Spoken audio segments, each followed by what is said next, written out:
A'udzubillahi minasyaitonirrajim. Bismillahirrahmanirrahim. Assalamualaikum warahmatullahi wabarakatuh. Coba yang perempuan di sana aja. Ini di hadap-hadapan kayak mau debat capres.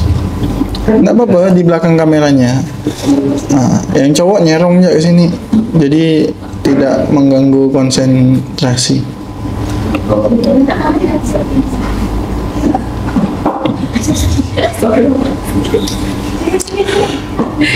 Oke teman-teman semuanya, hari ini adalah satu malam yang luar biasa karena balik lagi kita di di kelas malam Ahad dadakan. Kenapa? Karena ternyata yang berjadwal untuk ngisi pada malam hari ini tidak dapat hadir dan baru dapat infonya tadi sore, sehingga tidak ada rotan akar pun jadi, sehingga abang ngisi lagi pada malam hari ini. Dan dari tadi nyari apa ya yang pingin disampaikan di malam hari ini, apa yang paling enak, yang paling pas untuk disampaikan dengan suasana hati seperti ini. Jadi sedikit flashback dan sedikit teringat lagi dengan satu ayat di mana tadi sempat galau bahwasannya kira-kira nanti yang disampaikan bakal bermanfaat atau enggak ya. Lalu seperti Allah tuh mengingatkan dengan satu ayat di surat Ali Imran ayat ke 139. Coba mungkin bantu siapa yang udah dapat ayatnya boleh dibacakan artinya.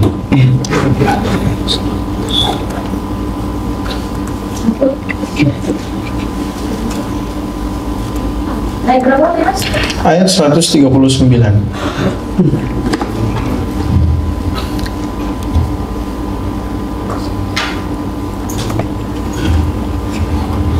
Dan janganlah kamu merasa lemah. Dan janganlah kamu merasa lemah. Siap, satu. Jangan pernah kita bersikap lemah dengan apapun kejadian yang menimpa kita, teman-teman semuanya. Sama seperti halnya hari ini di tengah padatnya jadwal abang hari ini nih, teman-teman ngikutin dari pagi, masya Allah, dari satu pertemuan ke pertemuan lain, dan itu selalu beda-beda temanya, selalu beda-beda pembicaraannya, selalu beda-beda perencanaannya, dan sampai malam hari ini harus buat sebuah cerita lagi yang dimana cerita itu bisa bermanfaat buat abang pribadi dan juga teman-teman yang hadir pada malam hari ini, sehingga otak tuh terkompres rasanya. Kalau di omong-omong versi manusianya kayaknya ya Allah lemah benar deh nih. Kenapa? Karena dari pagi sampai malam itu udah berapa materi yang harus disiapkan dan harus disampaikan dan tentu saja harus dilakukan. Nah maka setelah baca ayat ini kok kayak ayat ini atau Allah itu lagi ngobrol sama abang pribadi gitu. Pertama disampaikan jangan pernah kamu ngerasa lemah, dan ini bersifat umum buat kita semuanya sebagai manusia, sebagai hamba Allah. Allah tuh tekankan, Allah tuh sampaikan bahwasanya kalau kamu itu ngerasa sebagai hambaku, you itu tidak boleh lemah. Lalu Dan jangan pula bersedih hati. dan kamu tak boleh galau, kata Allah. Jadi loyo, galau itu dilarang sama Allah. Jangan, kata Allah. Jadi makanya Nabi SAW itu salah satu sunnahnya itu jalannya itu seperti orang yang turun gunung, dan itu adalah jalan orang yang bergegas. Selesai dari satu urusan, menuju ke urusan yang lain. Nggak ada tuh jalannya tuh kayak loyo sana sini, golet kanan golet kiri, ada kaleng ditendang kayak gitu kan. Itu kan ciri-ciri jalan orang yang galau, yang lemah, yang nggak ada tujuan, yang nggak punya ide, yang nggak punya impian. Maka kita sebagai hamba Allah, Allah melarang kita jangan kamu menjadi orang yang lemah dan jangan kamu menjadi orang yang suka galau, suka bersedih hati. Nah ini pujian dari Allah terakhir. Apa lanjutannya? Sebab kamu paling tinggi derajatnya jika kamu orang yang beriman. Nah sebenarnya kamu itu derajatnya yang paling tinggi, tapi kata Allah kamu itu derajatnya akan menjadi tinggi kalau syaratnya apa? Kamu beriman. Dan tidak semua orang Islam itu beriman, teman-teman. Karena urutannya berislam, beriman, lalu berihsan, kayak gitu. Nah maka hari ini kita mencoba untuk jadi muslim yang mukmin dan semoga bisa menjadi yang mukhlis. yang ikhlas dengan segala ketetapan Allah. Nah, terus gimana supaya kita menjadi orang yang beriman? Tentu saja cara orang hamba Allah untuk menjadi orang yang beriman harus selalu dekat dengan yang memiliki iman tersebut, yang memberikan iman tersebut, yang menguatkan iman tersebut ke dalam diri manusia. Maka apa yang harus kita lakukan? Yang harus kita lakukan untuk supaya iman kita terus tumbuh, iman kita terus kuat. Apa itu? Ayatnya, ala bidzikrillahi tatmainnul qulub. Surat Ar-Ra' 13 ayat 28. Tadi kan kita dibilang tidak boleh sedih, tidak boleh galau, kurang lebihnya gitu kan. Tidak boleh lemah, tidak boleh galau. Nah, kelemahan dan kegalauan ini butuh dinetralisir dengan yang namanya ketenangan supaya iman itu muncul. Maka gimana cara kita menenangkan diri kita? Surat ke-13 ayat 28. Coba dibaca artinya. Ingatlah hanya dengan mengingat Allah hati menjadi tentram. Iya, ingatlah hanya dengan mengingat Allah hati menjadi tentram. Tapi sebelum ini ada firman Allah dikatakan di situ di awalnya, yaitu orang-orang yang beriman dan hati mereka menjadi tentram dengan mengingat Allah. Jadi orang beriman itu orang yang hatinya selalu tentram, orang yang hatinya tidak pernah lemah, orang yang hatinya tidak pernah bersedih hati, tidak pernah galau. Jadi ciri orang beriman itu dia tidak lemah, tidak galau, dan hatinya tentram. Gimana caranya? Kata Allah, caranya dengan mengingat Allah.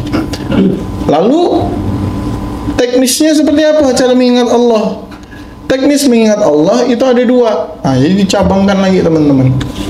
Jadi pertama, ketahui dulu kita sebagai hamba Allah, larangannya dua, tidak boleh lemah, tidak boleh sedih hati, gitu kan? Lalu untuk menetralisir kelemahan dan kesedihan ini, kita harus menenangkan diri, karena ketenangan itu adalah ciri orang-orang beriman, kayak gitu. Jadi buat catatannya rapi itu. Nah, lalu cara menenangkan dirinya gimana? Cara menenangkan dirinya dengan mengingat Allah. Nah, itu tulis dalil-dalilnya. Nah, terus cara mengingat Allah itu dibagi lagi jadi dua. Gimana cara mengingat Allah? Itu di surat 20 ayat 14. Ini yang pertama, cara mengingat Allah yang pertama, surat Toha ayat 14.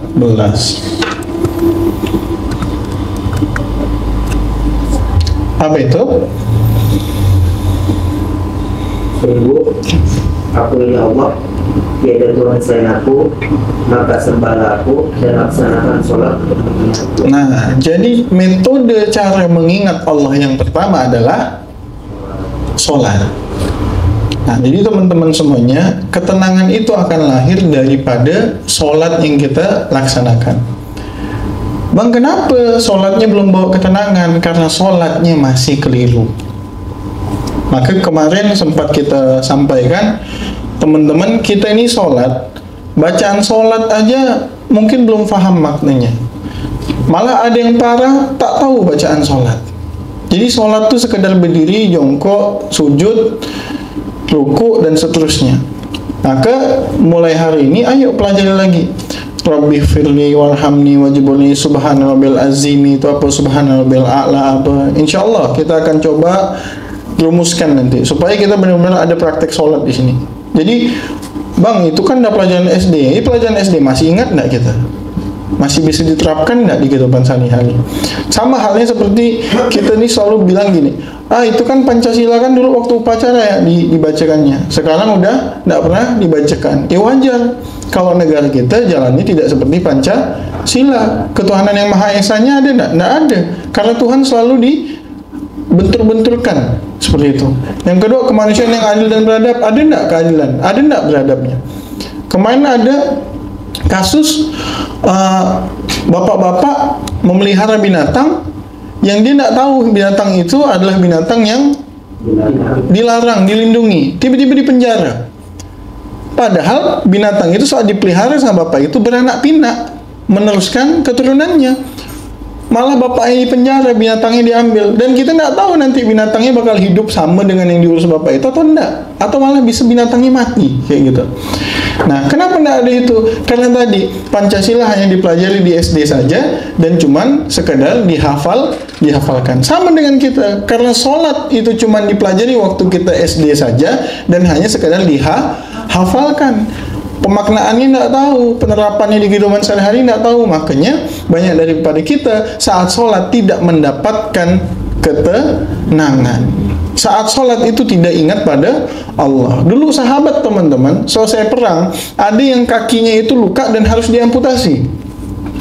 Lalu pas mau diberi pereda nyeri atau penahan rasa sakit untuk diamputasi, kata sahabat apa? Bentar, biarkan aku sholat, dan pas aku udah sholat baru kau boleh potong kaki aku, kata dia.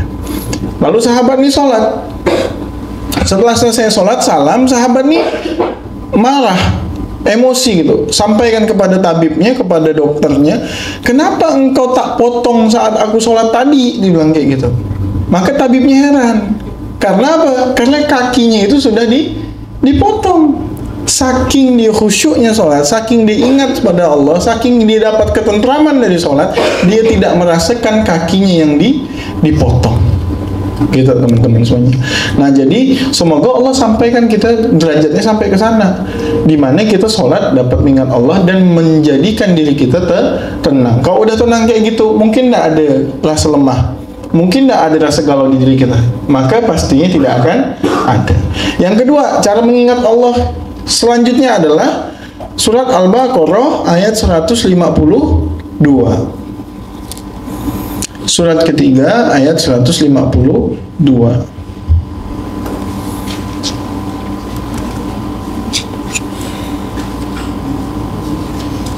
Maka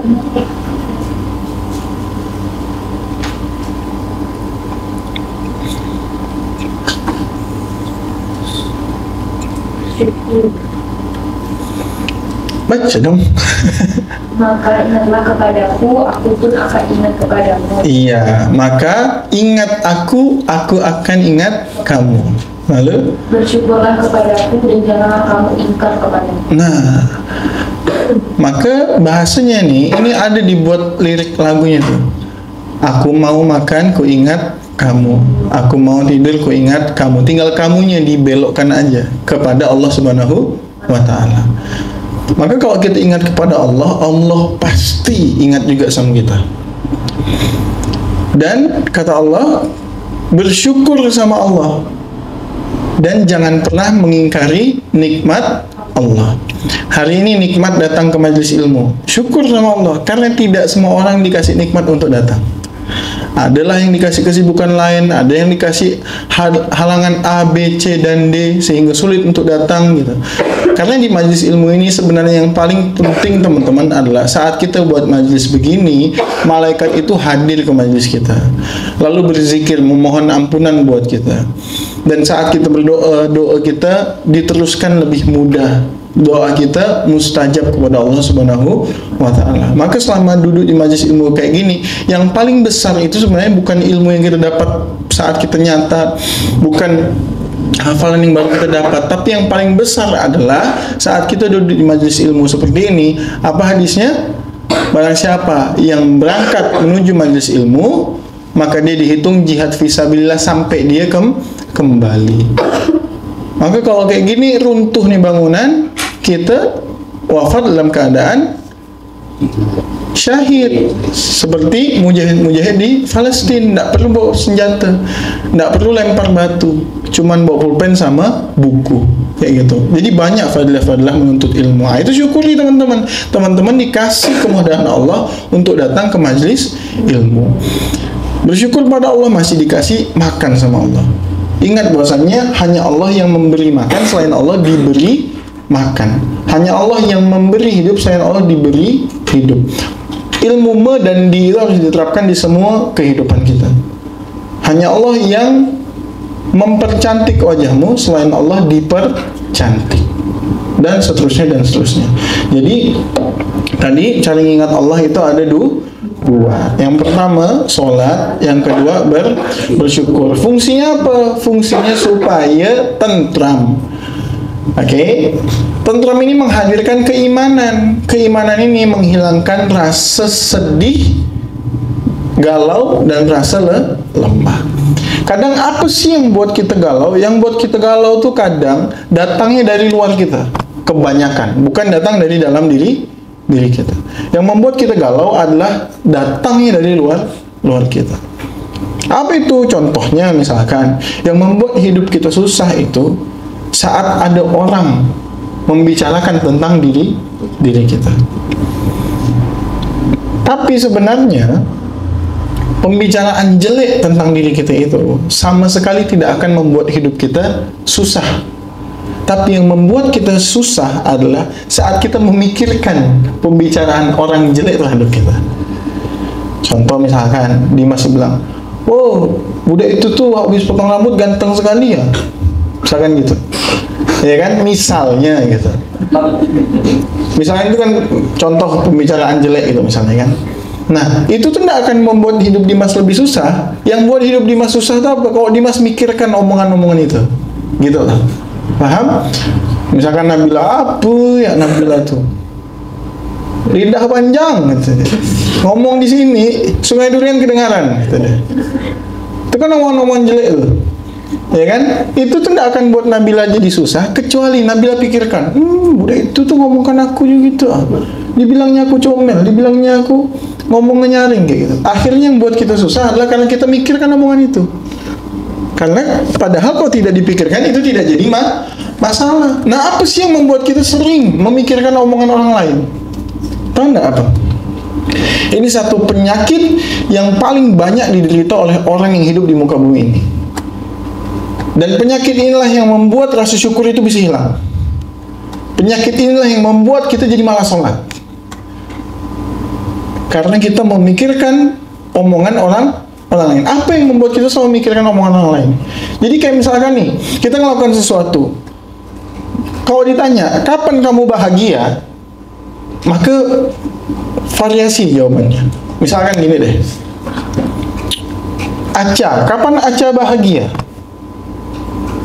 Kapan Aca bisa bahagia?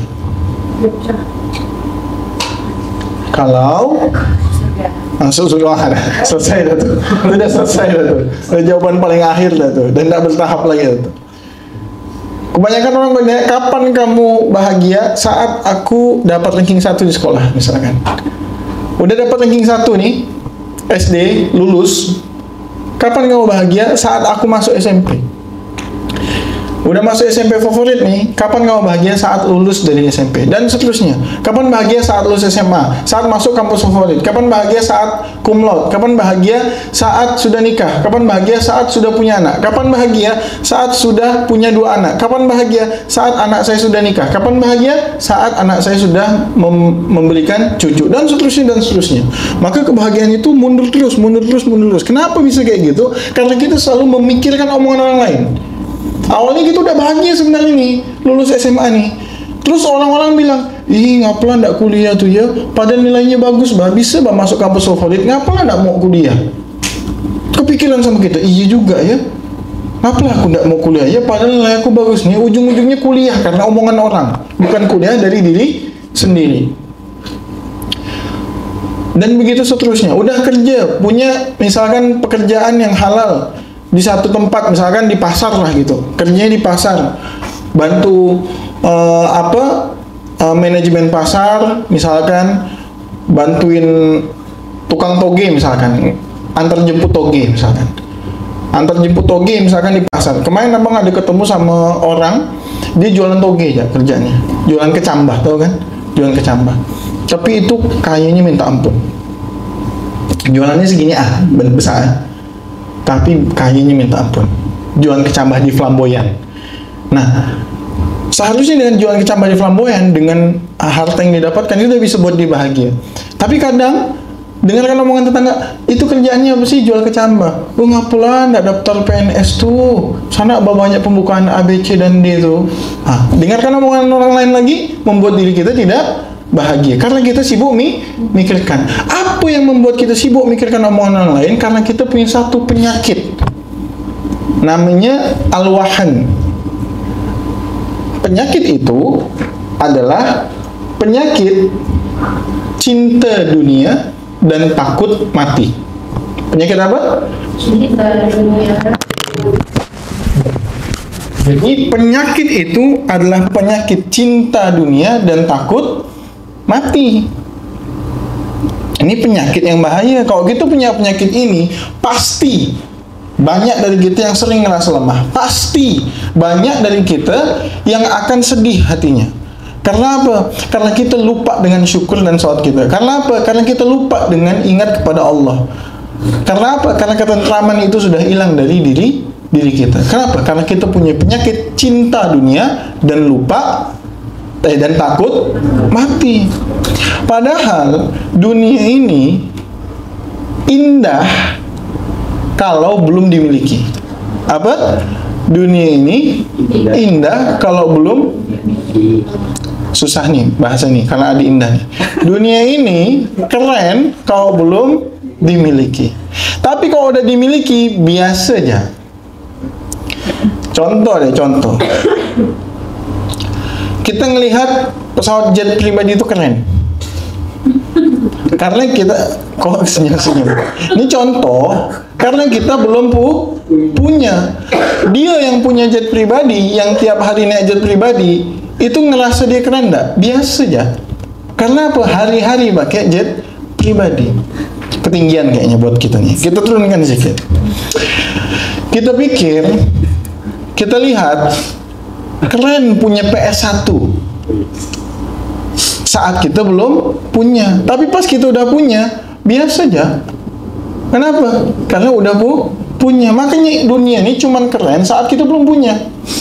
Contoh paling gampang, dulu waktu belum punya motor, kayaknya keren lah punya motor. Sampai berjanji, misalkan gini, ada sering sekali ketemu sama orang, dan termasuk saya pribadi kadang, kalau ngelihat orang tuh motornya kotor, selalu bilang gini, aku kalau punya motor kotor kayak gitu, pasti aku bersihkan tuh. Sama dulu kayak waktu punya PS, nengok orang punya PS, ya Allah orang ini punya PS, kasetnya berantakannya enggak? Kalau aku punya PS, enggak mungkin berantakan kayak gini, aku susun kasetnya satu persatu. Bilangnya gitu. Waktu udah punya, sama. Berantakan enggak kasetnya? Waktu udah punya sama, malas gak nyuci motornya. Waktu udah punya sama, malas gak servis motornya. Kenapa? Dunia itu cuma indah saat kita belum punya. Saat udah punya, maka itu jadi biasa. Bahkan kita lupa untuk mensyukurinya. Oke?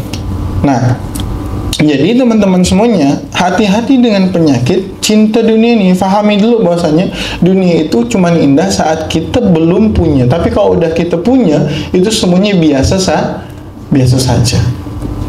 Banyak kan pernah ngerasakan kejadian-kejadian kayak gitu kan? Waktu belum punya, kayaknya wah keren. Pas udah punya biasa aja. Sekarang kayaknya kalau aku pakai iPhone keren lah. Pas udah punya biasa aja. Oh sekarang ada iPhone berapa lagi yang baru update? 16. iPhone yang kembali ke zaman dulu lagi. N73 ada di situ, infrared ada di situ. Itu kan jadi kayak balik ke zaman dulu lagi. Waktu belum punya kayaknya keren, pas sudah punya biasa aja. Nah makanya hati-hati dengan cinta terhadap dunia dan takut mati. Ini yang bahaya nih. Takut mati itu nanti di cabang dua. Ada yang takut mati memang punya penyakit cinta dunia, atau takut mati karena memang ngerasa dirinya belum siap. Jadi kalau misalkan sering kan abang ulang-ulang ini pertanyaan tauhid dan harus disimpan supaya hilang penyakit al-wahan ini, penyakit cinta dunia ini. Supaya kita punya yang namanya zuhud. Zuhud itu adalah udah meninggalkan dunia. Meninggalkan dunia garis bawahi ya, bukan secara zahir ditinggalkan benar-benar dunia di masjid 24 jam, enggak gitu. Nanti kita bahas lebih detailnya di hadis selanjutnya nih. Jadi apa namanya tuh? Zuhud itu adalah lawannya dari penyakit al-wahan tadi, yang terlalu cinta dunia dan takut mati. Takut mati ini pecah jadi dua. Ada yang takut mati karena memang cinta sama dunia, ada yang takut mati karena memang ngerasa belum siap. Maka pertanyaan yang memfilter itu adalah, kalau ditanya, kau mau enggak besok mati? Maka jawaban semua orang pasti tidak mau. Nah, di sini baru akan kita filter. Kasih pertanyaan tambahan. Kau mau enggak besok mati, tapi Allah jamin masuk surga? Maka mereka yang punya penyakit al-wahan akan bilang apa? Nanti dulu lah. Kayaknya belum siap lah aku mati. Tolol. Kau hidup itu yang diincar surga. Udah dikasih hadiahnya di depan muka, terus bilang belum siap. Mau ngapa lagi? Mau nyiapkan apa lagi? Surga udah disiapkan, berarti kau udah siap tuh, tinggal masuk ke dalam surga. Tapi dibilang aku belum siap. Itu penyakit cinta dunia dan takut mati. Tapi kalau orang yang zuhud, orang yang memang udah cinta kepada Allah, kalau mau tak mati besok dan dijamin Allah masuk surga, maka dia akan jawab sekarang enggak lah. Kenapa? Karena hidup kita memang tujuannya husnul khotimah, untuk masuk surga. Apalagi dibilang mau enggak kok mati besok bertetangga sama Umar bin Khattab. Oh, mau benar tuh. Kalau abang dapat tawaran kayak gitu, mau sekali tuh. Karena pingin lihat bagaimana perawakannya Umar bin Khattab secara langsung. Bagaimana dia main pedang, bagaimana dia naik kuda. Yang katanya kalau Umar bin Khattab naik kuda, kakinya diselonjorkan, itu ada 2 garis di padang pasir yang membekas saking tingginya. Pernah nengok kuda nak? Pernah naik? Enggak. Ada yang udah pernah beberapa. Tinggi kan? Tinggi kan? Kalau yang udah pernah naik, abang ini kan juga lumayan tinggi ya daripada teman-temannya. Waktu abang naik, abang selonjorkan, itu kaki abang masih gantung-gantung. Nah, Umar bin Khattab waktu selonjorkan kakinya, itu ada 2 garis bersisa di padang pasir. Maknanya apa? Kakinya tuh nyentuh ke pasir bawah saat naik kuda. Berarti tinggi sekali Umar bin Khattab tuh. Badannya besar. Jadi kalau dia nebas tuh, maka jangan heran waktu dia nebas tuh kepala sama badan terpisah gitu. Karena badannya memang besar gitu. Nah, orang kayak gitulah tuh yang pingin kita temui, gimana sih wajahnya tuh. Abu Bakar tuh gimana ademnya sih wajahnya tuh gitu lah. Ali bin Abu Thalib tuh gimana tampannya sih gitu lah. Nah, itu yang menjadi cita-cita kita. Jangan cuman cita-citanya di dunia doang gitu. Pingin selfie sama NDX gitu misalkan. Bukannya salah, tapi kalau misalkan kita tidak konversikan kepada akhirat, keliru juga. Faham teman-teman? Ya, jadi ngerti tentang zuhud dan al-wahan ini, penyakit cinta dunia dan takut mati. Dan yang paling penting teman-teman, saat kita mempelajari ini, saat kita pingin kita masuk ke dalam orang-orang yang menyandang status zuhud, yang dicintai oleh Allah Subhanahu wa Ta'ala, maka kita perlu banyak-banyak belajar agamanya Allah. Dan salah satu yang paling penting diperhatikan saat kita belajar agama Allah, belajar itu bercermin. Jangan sampai kita belajar untuk menilai orang lain. Oke? Jangan sampai kita belajar untuk menilai orang lain. Karena kita bisa jadi penyebab orang itu memikirkan perkataan kita. Oke? Kita belajar itu untuk koreksi diri. Tapi kalau kita itu nilai orang lain, apalagi keluar dari mulut kita, maka itu akan jadi perkataan jelek kepada orang lain. Maka saat orang lain itu tadi yang belum belajar, dia memikirkan perkataan kita, maka kita itu jadi wasilah hilangnya ketenangan di dalam diri dia. Maksud nggak yang abang ngomongkan? POV-nya dibalik. Tadi kan kita bilang, yang buat kita sedih itu bukan omongan jelek orang lain ke kita, tapi kita mikirkan omongan dia. Nah, kalau kita udah belajar, maka pelajaran ini untuk nengok diri sendiri, bukan untuk nilai orang lain. Karena saat kita nilai orang lain, bisa jadi itu omongan jelek kita ke dia, lalu dia dengar dan dia mikirkan omongan kita, hilang ketenangan dia, kita ikut dosa. Nah, jangan jadi penyebab. Maka kata Ustadz Luqman itu, lebih baik terlihat bodoh dengan diam ketimbang perkataan kita menyakiti orang lain. Dan ini perlu kita pelajari sama-sama. Jamu jahat namanya. Apa? Jamu jahat. Jaga mulut, jaga hati. Kayak begitu. Nah, terus Mas, gimana berarti saat tadi dibilang kita jangan cinta dunia dan jangan takut mati, kan begitu berarti, supaya al-wahan ini tidak ada di diri kita kan. Wahan ini kan yang cinta dunia dan takut mati. Berarti kita tidak boleh cinta dunia, Mas. Betul lah. Berarti gimana, Mas? Apakah dunia dan akhirat ini harus seimbang? Maka jawabannya salah. Dunia dan akhirat itu memang tidak boleh seimbang. Kok gitu Mas? Nah ini hadisnya. Hadisnya Mas bacakan dari Zaid bin Thabit radhiyallahu anhu. Ia mendengar Rasulullah SAW bersabda, barang siapa, ini Nabi yang ngomong, barang siapa tujuan hidupnya adalah dunia, oke, berarti barang siapa yang tujuan hidupnya dunia, yang cinta sama dunia tadi, maka Allah akan cerai beraikan urusannya. Maksudnya apa Mas, cerai beraikan urusannya? Jadi kalau dia punya kerjaan itu pasti riweh banget, berantakan banget, capek banget, nggak ada tertata sama sekali. Oke? Nah, contohnya gini, dia punya kerjaan misalkan tugas kampus misalnya punya tugas kampus. Itu kalau saat tujuan kita dunia, maka Allah akan cerai beraikan tuh. Tugasnya dibuat sulit, banyak, dan susah. Susah itu banyak faktor lagi. Bisa jadi otak kita berat, bisa jadi fisik kita yang berat. Maksudnya fisik berat itu gimana? Bisa jadi dalam satu waktu ada dua tugas yang datang kepada kita. Yang satu misalkan harus penelitian di Rasau, yang satu harus penelitian di Sungai Jawi. Capek enggak? Capek. Harus ngambil data di Rasau, Alas Kusuma ujung. Yang satu harus ngambil data di Sungai Kakap. Capek enggak? Capek. Gitulah Allah bilang, kalau kau cinta atau tujuan hidup kau dunia, aku cerai beraikan urusan kau.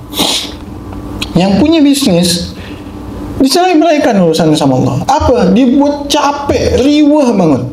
Mau meeting sama klien, gitu juga. Jam 7 meeting sama klien di Rasau, jam 9 di Antonius, jam 10 di apa namanya ini? Jungkat Beach. 3 tempat, tapi jangan sejam-sejam. Stres nggak kayak gitu? Stres. Allah cerai beraikan. Yang kedua apa? Kata Nabi, Allah jadikan kefakiran di 2 pelupuk matanya. Jadi yang dia akan dapatkan, dia itu akan sibuk, tidak akan henti. Dia akan ngerasa kurang dan tidak akan cukup. Dan abang pribadi pernah di fase dimana punya 20.000 itu di tangan itu beda rasanya. Dulu waktu gila-gilaan kejar closingan, kejar bisnis, sampai dulu salah satu dreams abang itu pingin jadi orang terkaya nomor 1 di Indonesia. Itu salah satu dreamsnya itu. Wah pokoknya semuanya dunia lah. Pingin A, pingin B, semuanya dunia, tidak ada yang akhirat. Bekejar. Itu presentasi gila-gilaan. Dari subuh ketemu subuh presentasi. Balik ke rumah cuma numpang mandi. Dan saat itu nominalnya banyak. Digitnya banyak. Tapi ngerasanya tuh kayak kurang. Dan satu momen setelah abang paham ternyata goalsnya keliru, perbaiki goalsnya, nominalnya berkurang. Sampai ada satu cuman punya penghasilan atau cuan dari bisnisnya 20.000 datang di depan mata, di tangan.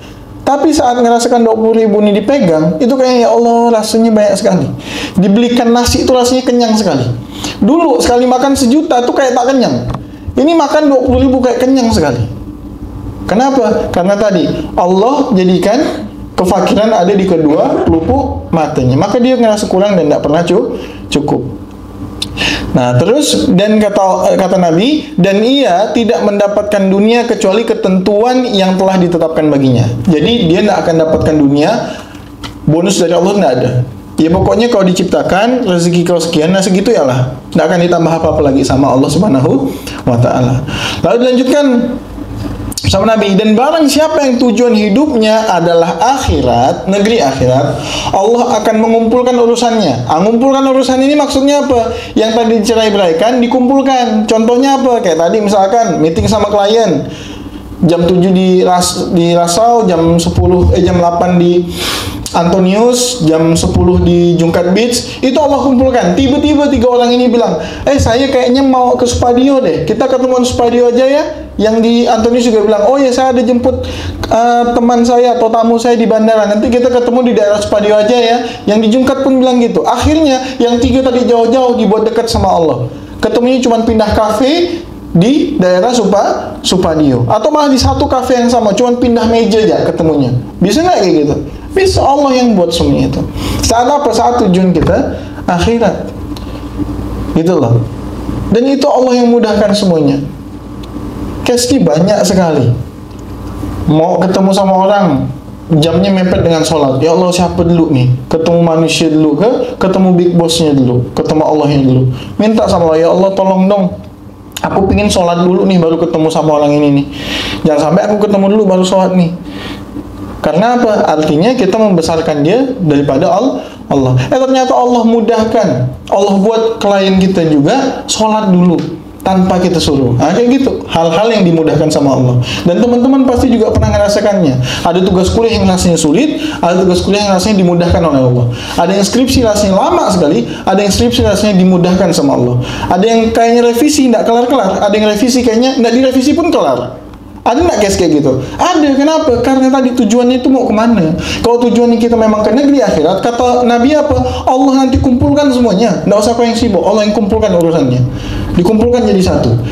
Tiba-tiba ketemu dosen di satu tempat yang sama, lagi belanja di minimarket, ketemu, kamu kok udah lama nggak ketemu bimbingan ini? Oh iya Pak, pas saya bawa nih proposal nih Pak, mau nengok ke? Oh udah tengok. Oh yaudah, tantangan lah gitu. Lagi demo didatangin gitu kan, minta tantangan dan seterusnya. Pokoknya Allah mudahkan urusannya. Itu yang pertama tadi, dikumpulkan. Lalu apa lagi? Mana tadi nih sambungannya sampai hilang. Yang kedua, dijadikan kekayaan di hatinya. Nah maka berapapun nominalnya seperti Abang bilang tadi, dia akan ngerasa itu selalu cukup. Dia akan selalu bersyukur tadi. Dan yang ketiga, dan dunia akan mendatanginya dalam keadaan hina. Nah, maka doa yang paling bagus tuh, ya Allah, buatlah aku hidup di dunia ini sibuk membagikan rezekimu, bukan sibuk mencari rezekimu. Karena kalau kita sibuk cari-cari rezeki, yang ada kita capek. Tapi kalau kita sibuk bagi-bagi rezeki, kita bahagia. Paham teman-teman? Ini Nabi yang ngomong. Bohong nggak Nabi? Nggak mungkin bohong. Maka tadi berarti harus seimbang dong. Enggak, salah. Mana yang harus didominankan? Akhirat. Karena saat kita kejar akhirat, semuanya dikasih mudah sama Allah Subhanahu wa Ta'ala. Dunia itu dikasih mudah sama Allah Subhanahu wa Ta'ala. Dan nih, orang yang mengejar akhirat pasti dia serius di dunia. Karena dia tahu bekal akhirat dia itu bisa didapat saat di dunia saja. Maka kalau dia bilang tujuan aku akhirat, tapi dia malas ikhtiar, maka dia bersembunyi di balik kemalasannya dia. Oke? Maka dia menyembunyikan kemalasannya dengan dalih bahwasannya tujuannya akhirat. Maksudnya gimana Bang? Maksudnya gini, di tiap hari kerjaannya ini, perhatiannya benar-benar ya, jangan sampai keliru ya, karena ini 11-12 tipis. Dia tiap hari kerjaannya di masjid aja, misalkan. Yang dimaksud di masjid aja ini banyak versi. Orang yang biasa menutupi kemalasan dengan dalih ngincar akhirat, dia tuh di masjid, ya cuman sholat ngaji. Dia tak nyapu masjid, dia tak nyikat WC masjid, dia cuma sholat ngaji tidur. Paham nggak? Tapi kalau orang yang ngejar akhirat, dia di masjid terus, tapi waktunya zuhur dia sholat 5 waktu, selesainya dilaksanakan sunnah, masih ada waktu menunggu asar, dia nyapu, dia ngepel, dia nyikat WC, habis itu dia masak, terus ada jamaah yang datang, dia bagikan makanan kepada jamaah yang datang ke masjid. Sekarang pertanyaannya, saat dia udah ngejar akhirat kayak gitu, itu yang tadi dilakukan, nyapu, ngepel, nyikat WC, masak, terus bagikan makanan untuk jamaah masjid, itu dunia enggak? Dunia. Dan lebih serius enggak jadinya? Lebih serius. Paham teman-teman? Nah makanya boleh enggak seimbang? Salah, kalau yang bilang seimbang itu salah. Ini boleh diperdebatkan ya, dan tidak harus sama. Tapi menurut pandangan abang, yang bilang dunia dan akhirat itu harus seimbang salah. Kenapa? Karena kita harus kejar akhiratnya. Dan kalau kita udah kejar akhirat, dunianya pasti gila-gilaan. Gitu loh. Paham ya? Maka akan terjadi keseimbangannya di situ. Saat kita udah faham tujuannya akhirat, akan terjadi keseimbangan di situ. Maka dunianya akan gila-gilaan sehingga terjadi keseimbangan. Biasa yang bilang keseimbangan harus seimbang tuh kayaknya ngajarkan bahwasanya boleh, bahasnya gini. Boleh sih sholat, tapi jangan nggak lupa kerja gitu. Boleh sih kajian-kajian, tapi jangan nggak lupa cari cuan, misalkan gitu. Itu kan bahasa-bahasa kayaknya benar tapi keliru gitu loh.